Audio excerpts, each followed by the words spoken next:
Ei pessoal, tudo bem? Nessa videoaula, a gente vai começar a estudar sequências numéricas. A ideia de sequência ela é muito importante em matemática e em aplicações.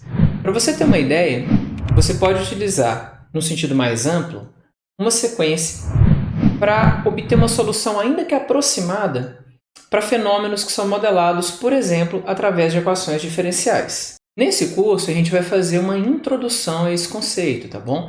Ele é muito mais amplo do que aquilo que a gente vai discutir aqui, num contexto que normalmente se vê no curso de Cálculo 2. Para a gente entender o que é uma sequência numérica, primeiro vamos pensar nela intuitivamente, tá? Intuitivamente, a ideia de sequência numérica é trabalhar com uma lista de números, tá? De maneira mais geral, uma sequência é você pensar numa lista de objetos. No caso aqui, os nossos objetos são números reais, tá? Então aqui eu estou com uma lista de números, né? 1, meio, 1/3, 1/4 e por aí vai, tá? Aqui eu tenho uma outra lista em que eu estou colocando os números pares. Aqui eu tenho uma outra lista que é dada por 1, 2, 3, 5, 8, 13, 21 e por aí vai. Daqui a pouco a gente entende como que a gente pode obter o próximo termo dessa sequência, tá bom? Só que a gente precisa definir isso matematicamente. Vamos dar uma observada para cá, né? Aqui é óbvio que a gente tem o primeiro elemento, o segundo elemento, o terceiro elemento e por aí vai. Então acho que é natural a gente imaginar o seguinte, né? A gente vai tentar vincular a ideia da lista com uma função. Acho que é razoável a gente pensar o seguinte, né? A gente pode pegar, por exemplo, o número 1 e associar com o número 1. A gente pode pegar o número 2 e associar com o meio. O número 3 e associar com 1/3 e repetir isso indefinidamente de tal modo que a gente possa obter uma lei de formação, tá ok? A definição formal de sequência eu já coloquei aqui, né? Veja bem, o que é uma sequência? Nada mais é do que uma função cujo domínio é o conjunto dos números naturais. O contradomínio aqui é o conjunto dos números reais, conforme eu já comentei, né? A gente vai trabalhar com uma sequência de números reais, né? E aí, para cada número natural, a gente vai associar uma imagem, que eu estou chamando de A de n. E aí, a notação usual que se utiliza, né, para estudar sequência é a gente colocar assim, A índice n, tá ok? A notação que a gente usa para sequência é justamente escrever os termos em formato de lista, assim como eu fiz aqui, ok? Aqui a gente tem o A1, o A2 e por aí vai, tá?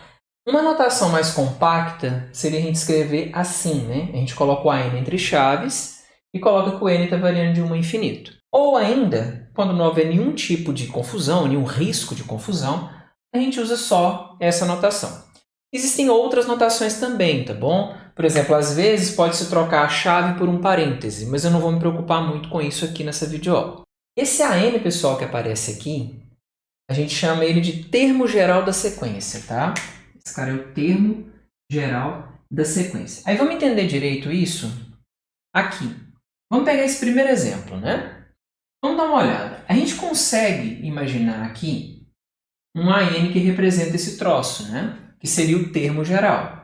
Então, digamos que a gente coloque aqui A índice n igual ao que, né? Aqui aparece 1, meio, 1/3, 1/4 e por aí vai. Acredito eu que não é difícil perceber que se eu escrever isso assim, eu tenho uma lei de formação geral que me dá todos os termos da sequência, percebe? Quando n for 1, a gente tem 1. Quando n for 2, eu tenho meio e por aí vai, tá bom? Uma observação que eu quero fazer é essa que está aqui, né? A gente pode trocar o n, que aparece aqui na definição, que é o domínio da minha sequência, por qualquer subconjunto infinito dos naturais. Para a gente entender isso direito, vamos dar uma olhada nesse exemplo aqui novamente, tá? Veja bem, da maneira que eu escrevi aqui, o n está começando de 1. Quando eu penso aqui nos naturais, eu estou considerando o caso, né, que a gente começa com n igual a 1, ou o caso em que o n começa em 0, isso dependendo da conveniência para a gente, tá ok? Dá uma observada, eu poderia escrever aqui uma outra sequência. Ao invés de chamar de AN, eu vou chamar de BN, tá bom? Eu poderia escrever isso aqui assim, ó.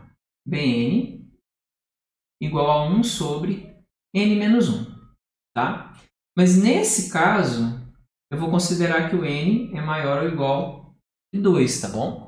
Nota, se o n aqui é maior ou igual que 2, ó, quando n for 2, eu vou ter 1, né? Porque aqui vai ficar 2 menos 1 dá 1, né?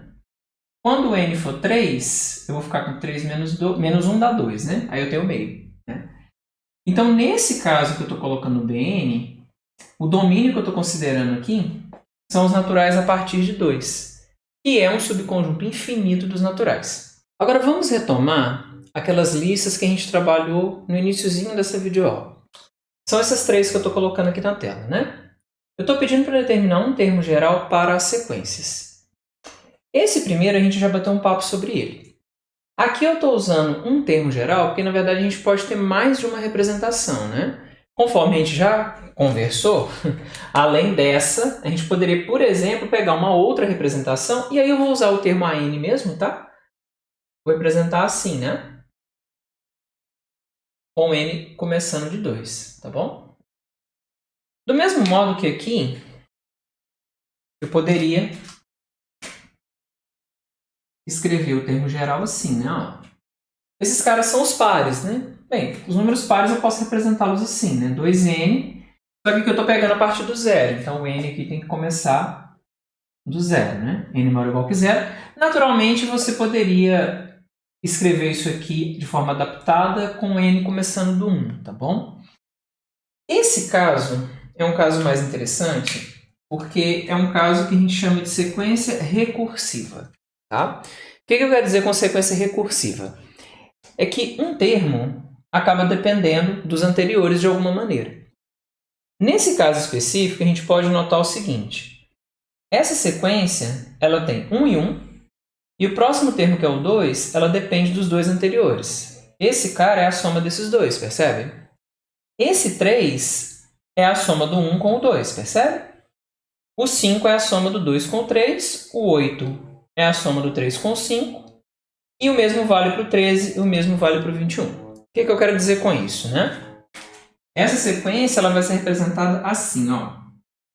O A1 é 1, assim como o A2, né? E o AN vai ser dado por AN menos 1 mais o AN menos 2, né? Ou seja, eu te falo quem são os dois primeiros, né? E a partir do terceiro termo, eu te digo que ele é obtido a partir da soma dos dois anteriores. Isso que eu quero dizer com recursão, né? Você dá um pontapé inicial, ou no caso, dois pontapés iniciais, né? Que no caso é o A1 e o A2, e dá uma lei de formação que depende dos termos da própria sequência. Essa sequência ela tem um nome, né, na literatura, ela é chamada de sequência de Fibonacci, tá? O Fibonacci estudou essa sequência, né, num contexto de crescimento populacional de coelhos. Se você jogar isso no Google, você vai acabar achando informações a respeito. Pessoal, já que a sequência, na verdade, ela é uma função, a gente pode também pensar no gráfico dela. Se a gente está interessado em pensar no gráfico da sequência, a gente tem que pensar nos pontos que pertencem ao gráfico. Os pontos são da forma n a n. Então, digamos, sei lá, que você está com n igual a 1, né? Você vai ter um A1 correspondente, percebe? Você tem um 1 e aí você tem o A1. E por aí vai, né? Se você tiver, por exemplo, o A2, aí aqui eu vou ter um A2 correspondente, né? Você tem 2 e o A2. N igual a 3, a gente tem um A3 correspondente. N igual a 4 e por aí vai, né? Claro que essa sequência que eu estou fazendo o gráfico dela é uma sequência aleatória, né? Que eu estou pegando. Vamos fazer um exemplo específico agora. Digamos que a gente quer fazer o gráfico da sequência cujo termo geral é dado por AN igual a 1 sobre N. Essa é a primeira sequência que a gente apresentou nos exemplos que a gente discutiu. Fazer isso é simples. A gente monta uma tabela. Aqui a gente vai ter os valores de N e os valores de AN correspondentes. E aí a gente vem aqui no plano cartesiano e marca, né? Ó, a gente tem o ponto 1 e 1, que vai ser dado aqui, isso por esse sujeito que tem verde. Aí a gente tem o ponto 2,5, que também está marcado aqui. O próximo aqui a gente vai ter o 3 e 1/3. Deixa eu puxar o meio um pouquinho para cá, para não ficar muito embolado, né? E por aí vai, né? A gente vai pegar o 4 e vai marcar um quarto. Eu não estou escrevendo um quarto aqui para não deixar a figura muito carregada, tá ok? E por aí vai, né? À medida que o n vai aumentando, a gente vai conseguindo fazer o esboço, né? Aqui eu posso reduzir um pouco para a gente conseguir ver melhor, né? Ó, à medida que vai aumentando, né? A gente vai vendo como que o gráfico vai se desenhando, tá ok? Então é assim que se faz o gráfico de uma sequência. Pessoal, vou encerrando a videoaula por aqui. Um abraço, até a próxima. Tchau, tchau.